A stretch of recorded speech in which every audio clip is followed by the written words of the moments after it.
Terkadang Allah Subhanahu wa ta'ala memberikan kepada engkau limpahan spiritual.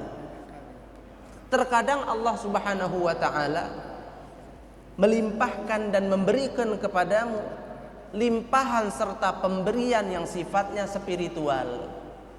Maksudnya apa? Ibadah kok nikmat betul hari ini. Biasa kalau sholat tuh duit 100.000 tuh yang hilang jadi ketemu. Hilang duit 100.000, cari-cari dah ketemu. Mana yang balak duit itulah adanya. Akhirnya sholat Allahu Akbar. Oh iya, aku tahu bawa bantal. Ingat lagi sholat. Saking pikiran ini kalau sudah ibadah liar betul dia itu. Setan 10 ekor, 20 ekor marai, mesej ini, mesej itu. Yang susah kita ingat jadi ingat. Biasanya kayak itu aku nih sholat, tapi kok kali ini khusyuk betul, hening betul, nikmat betul, nyaman betul, merasa Allah itu ada di hadapanku. Kata yang masuk, fokus Allahu Akbar, Allah Maha Besar, selainnya kecil. Tak patut aku ingat di tempat ini ya Allah. Tak patut untuk aku ingat-ingat, bahkan hanya dengan hati saja. Tak patut di momen ini. Ini adalah momen termanis dalam hidupku. Perjumpaan dengan Tuhan semesta alam, yaitu Allah Subhanahu wa ta'ala. Kadang-kadang ada yang merasakan hal itu. Tapi ini orang-orang pilihan. Tidak setiap orang bisa. Memang Allah yang milih, bukan karena usaha dia, bukan. Sehebat apapun kita berusaha, misal sehebat apapun kita berusaha untuk menggapai makom tersebut, kalau Allah tidak kasih tidak bakal dapat. Jadi kadang-kadang memang ada orang-orang yang Allah pilih untuk merasakan manisnya ibadah. Itulah yang di dalam bahasa tasawuf namanya warid. Artinya apa? Limpahan spiritual. Ibadah rasanya sangat nikmat. Untuk apa Allah berikan hal itu? Untuk apa Allah berikan hal itu? Ini dijawab oleh Al-Imam Ibn Atha'illah As-Sakandari dalam kitab Al-Hikam ini. Liyatasallamaka min yadil aghyar wa liyuharriraka min riqil athar. Agar Allah Subhanahu wa ta'ala menyelamatkan dirimu dari hiruk pikuk dunia. Itu yang pertama. Yang kedua, karena Allah Subhanahu wa ta'ala ingin memerdekakan dirimu dari perbudakan materi. Maaf ibu, maaf bapak, kita ini memang berada di alam materi, sehingga wajar-wajar saja kalau kebanyakan manusia selalu memandang materi. Jadi yang dipandang itu materi terus. Nak membantu, nak nyari yang kayo nian. Kalau ganteng beda kayo buat apa?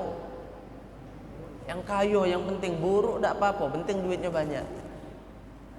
Materi. Yang difikirkan materi. Apa yang masuk perut? Pakaian yang indah selalu menyibukkan pikiran kita. Nak lebaran, gereja, pakai baju yang paling bagus kalau pacak, itu bukan kesalahan. Itu adalah hal yang wajar. Memanglah kita ini hidup di alam materi. Jadi selalu yang kita pikirkan itu biasanya yang materi-materi saja. Harta benda. Yang sebenarnya adalah sesuatu yang fana, tidak kekal. Sebanyak apapun kita kumpulkan dunia ini, tetap nanti saat ajal menjemput, tidak sedikit pun harta tersebut ikut kita. Walaupun hartanya melok masuk ke dalam kubur. Kan ada sebagian orang kan yang beda agama dengan kita, kalau wafat televisinya masuk kubur, uangnya masuk kubur, pakaiannya, jas, jam tangan yang mahal-mahal masuk kubur. Itu benar apa dibawa ke akhirat? Tidak. Tidak, sama sekali tidak. Kalau kita sudah mati itu maaf, jangankan harta, anak bini beda kalah melok. Anak bini yang sayangnya luar biasa kepada kita. Kalau kita mati nanti, Tak ada satupun dari mereka yang mau ikut. Allah Subhanahu wa ta'ala akan memilih sebagian hambanya untuk ia selamatkan dari alam materi ini, sehingga makomnya menjadi naik dan berpindah ke alam yang non materi. Siapa contohnya? Rasulullah sallallahu alaihi wasallam. Siapa lagi yang lain? Sahabatnya Rasulullah sallallahu alaihi wasallam. Siapa lagi yang lain? Para salaf soleh, yang fokusnya mereka itu adalah ibadah, ibadah, ibadah, bukan harta, bukan benda, bukan materi. Mereka lah orang-orang yang Allah telah selamatkan diri mereka dari belenggu perbudakan materi. Para walinya, para nabinya, para rasulnya, para sahabat-sahabat Rasulullah sallallahu alaihi wasallam. Kita tahu betul dalam sirah bagaimana itu Rasulullah sallallahu alaihi wasallam. Kita ini kata yang sanggup hidup dengan cara beliau, tidurnya di atas pelepah korma. Kalau masalah makanan itu beliau tuh kadang-kadang puasa 2 sampai 3 hari karena tidak ada makanan di rumah. Baju beliau beberapa lembar saja, sebagiannya pun tambalan dengan tangan beliau sendiri beliau tambal. Itu Rasulullah. Apakah gara-gara itu beliau tidak bahagia? Tidak. Karena beliau tidak lagi condong kepada hal-hal yang sifatnya materi. Kita lihat apakah ada orang yang hidupnya tidak bahagia kemudian berhasil menyebarkan Islam segala pelosok penjuru hanya dalam 2 dekade saja. Tidak ada yang mampu. Orang itu kalau tidak bahagia, Pak, ruwet galau urusannya. Tidak kata yang kebenaran, rumah tanggonya kacau. Tidak, uang kalau tidak bahagia hidup 3 tahun pacak bertahan rumah tangga udah hebat. Mendidik anak, boro-boro nak didik anak, palaknya pening. Token listrik berbunyi. Tidak. Nak lebaran ini kue loyang nak dibeli, kue gelok nak dibeli, baju budak nak dibeli. Belum lagi masuk-masukan sekolah, ada uang pangkal, ada uang daftar ulang, ada uang buku, ada uang seragam. Ai ruwetnya noi, ning balak. Itu kita. Nah, jadi kalau kita masih terpaut dengan materi, saat ada kesulitan yang sifatnya materi, palak kita pening. Kalau sudah palak pusing, tidak bakal beres gawian kita. Lah ini Rasulullah hanya dalam masa 23 tahun saja beliau bisa menyebarkan Islam dengan hasil yang sangat memuaskan, bukan lagi berhasil, super duper berhasil. Sampai sekarang ibadah yang agama yang paling banyak penganutnya itu Islam. Sampai sekarang sudah 1400 tahun. Apakah beliau tidak berhasil? Berhasil. Sangat berhasil. Itu Rasulullah. Artinya apa? Beliau bahagia. Kesulitan yang ada tidak menjadi hal yang merepotkan beliau. Kenapa? Karena beliau tidak lagi terpaut dengan materi. Udah bisa sholat baik, nikmat, tenang, tentrem, sentoso, itu udah nyaman hidupnya. Nah, begitulah para sahabatnya Rasulullah dan para salaf soleh. Nah, mereka lah orang-orang yang sebenarnya adalah para raja di alam dunia ini. Kenapa? Mereka tidak diperbudak oleh materi. Nah, kalau kita nih maaf, banyak masih jadi budak materi. Kalau kata duit pening, berarti masih budak materi itu. Ala kulli hal, ma'asyiral hadirin rahimakumullah. Di sini ada kisah seorang laki-laki yang memiliki seorang kakak, 2 beradik. Dua-duanya agamanya Majusi. Majusi ini penyembah api kan. Si kakak sudah menjadi penyembah api selama 73 tahun. Udah lama, udah tua, udah peot. Si adek sudah menyembah api selama 35 tahun. Separuh lah hampir dari si kakak. Suatu hari si adek ngobrol dengan kakak. Di tengah-tengah obrolan si adek bilang ke kakak, "Kak, kita nih lalamo jadi pengikut setia di agama kita nih. Tuhan kita api.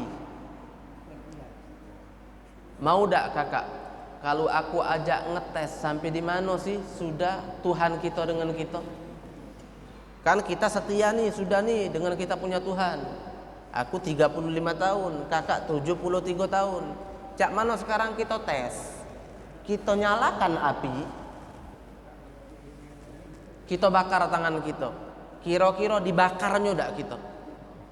Kalau dia ngebakar kita, berarti kata guna selama ini kita nyembah dia. Kurang apa kita sudah? Lemak kita cari Tuhan lain. Benar juga dek kamu nih ngomong, kata si kakak. Ya sudahlah. Tidak, coba hidup ke Nabi. Si kakak ini agak medu.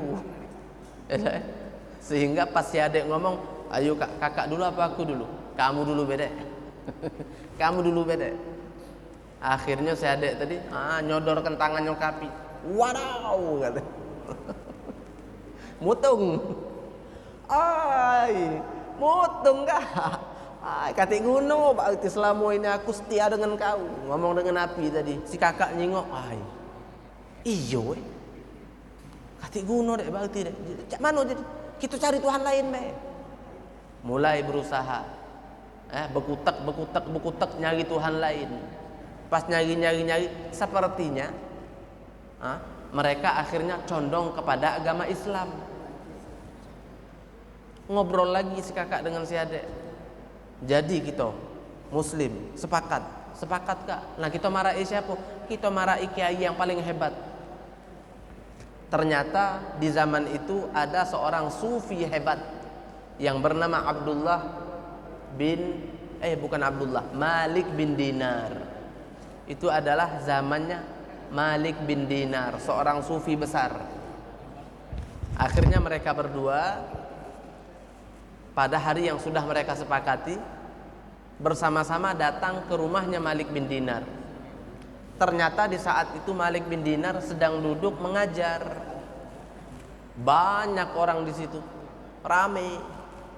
Akhirnya si kakak bilang, "Dek, aku urung bedek. Aku urung dek." "Ngapa urung kak?" "Ay, gengsi aku. Aku ini sudah terkenal betul orang yang paling setia di agama kita.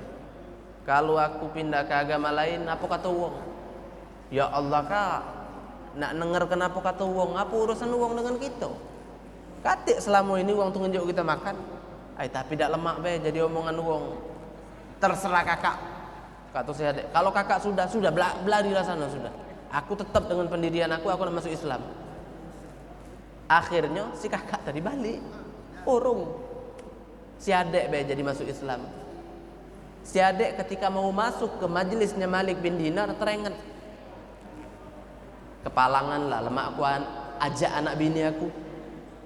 Daripada aku dewean, aku nak ajak anak dan istriku balik ke rumah. Anak bininya dipagainya.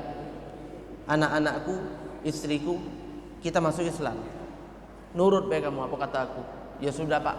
Anak-anak dengan istrinya ngikut. Datang ke Sayyidina Malik bin Dinar. Di sanalah mereka mengucapkan kalimat syahadat. Asyhadu an la ilaha illallah wa asyhadu anna Muhammadar Rasulullah. Muslim mereka.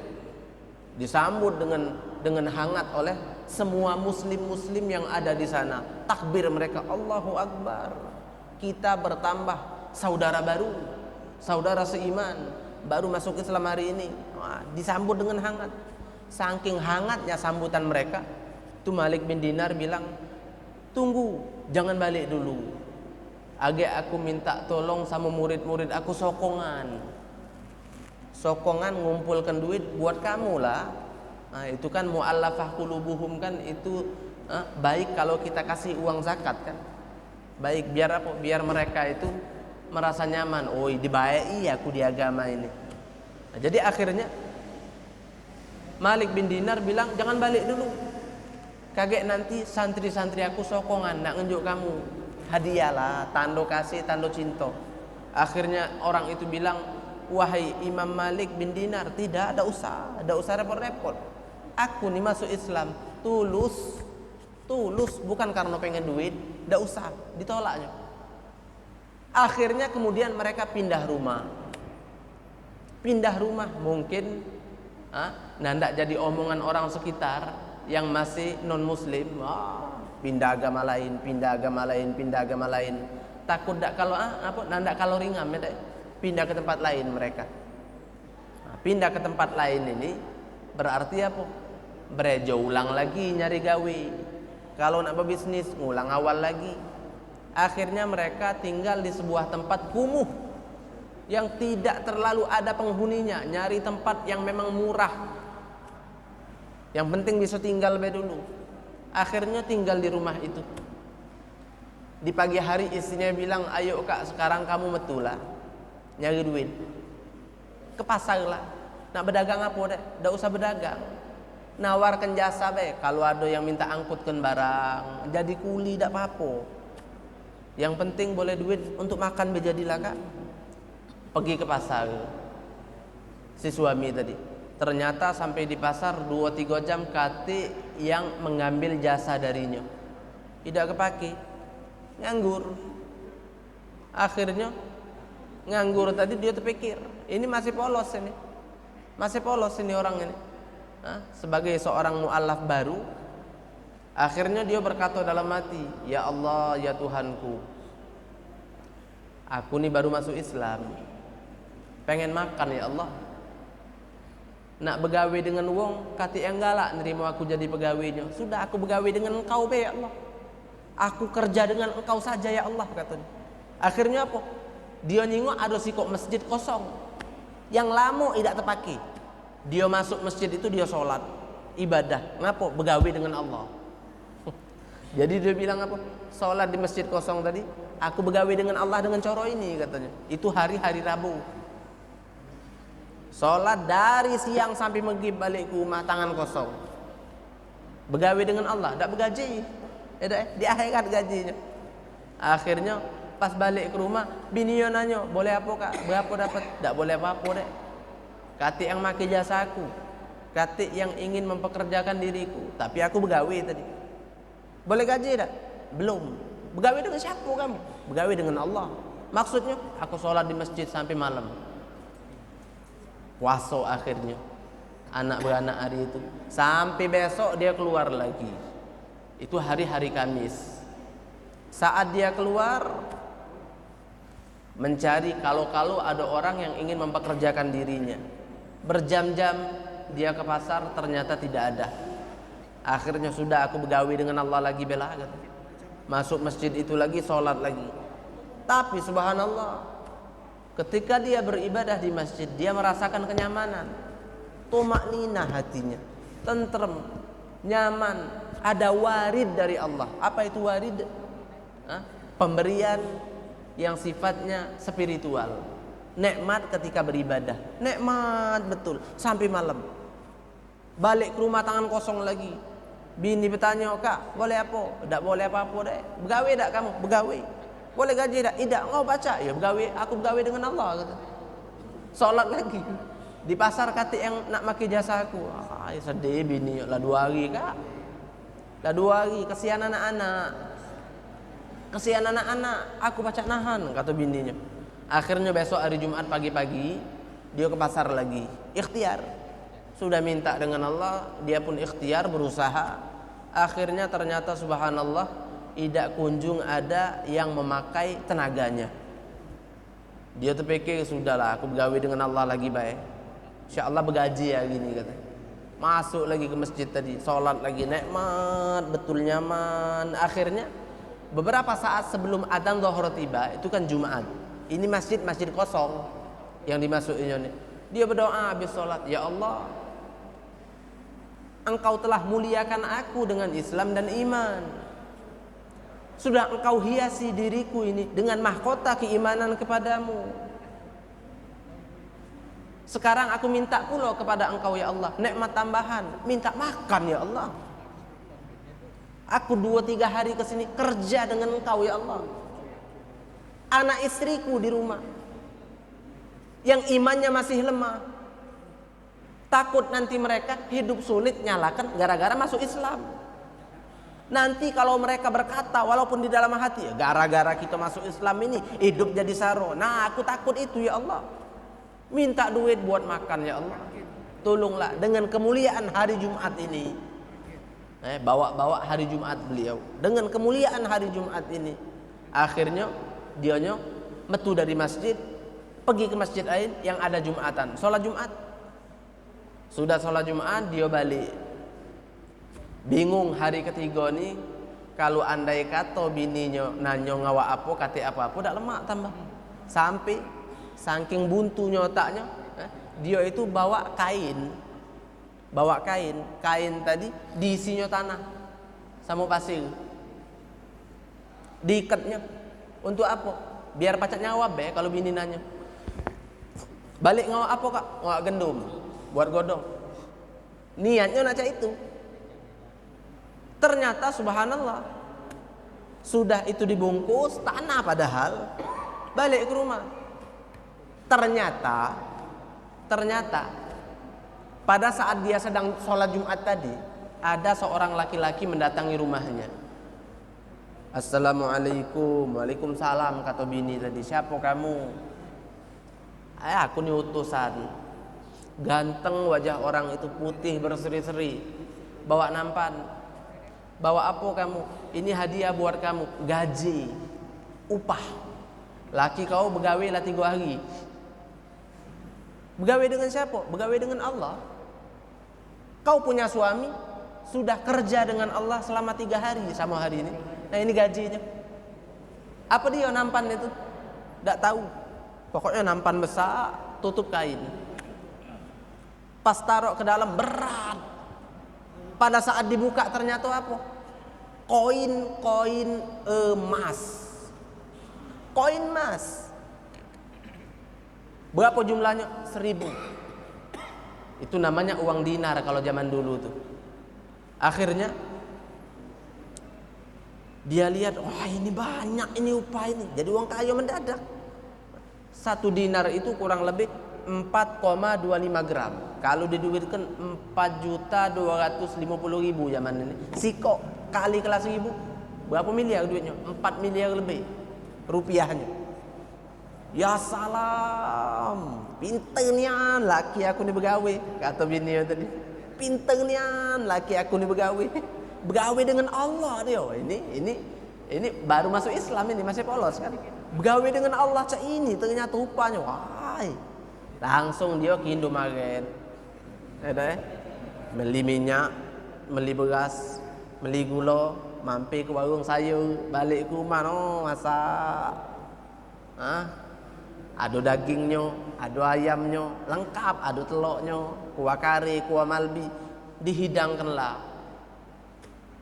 Jadi pas laki tadi balik ke rumah, ngawak apa? Kantong kesek isi tanah.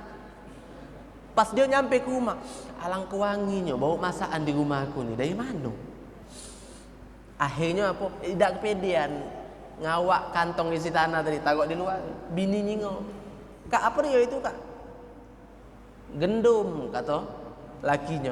Ngapa taruh di luar itu? Terpaksa lah nyinjit ada ke jenguk. Pas dibuka berubah gendum jadi. Pas dibuka berubah jadi gendum. Subhanallah, jadi gendum nian temangap lakinya. Baru seumur-umur ngalami kejadian aneh ini dalam hatinya. Nanya dia sama bininya. Ini masakan dari mana? Nah, tidak kekabaran apa kamu nak bergaji hari ini?